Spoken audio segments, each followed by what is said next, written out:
ఒక శిష్యుడు అందరిలోనూ భగవంతుడు ఉన్నాడని తన గురువు ద్వారా విన్నాడు.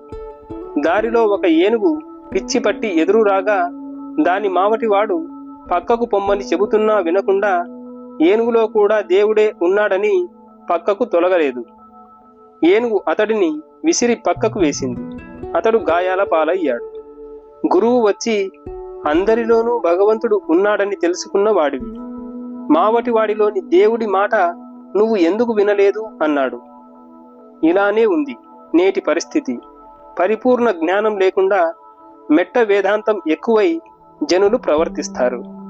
పొరుగువారి తోటలోని అరటి చెట్టును తినడానికి ఏనుగు తన తొండాన్ని చాపగానే మావటివాడు అంకుశంతో పోటు పొడుస్తాడు. అలాగే మనసులో దుష్ట ఆలోచన రాగానే వివేకంతో దానిని వేటు వెయ్యాలి.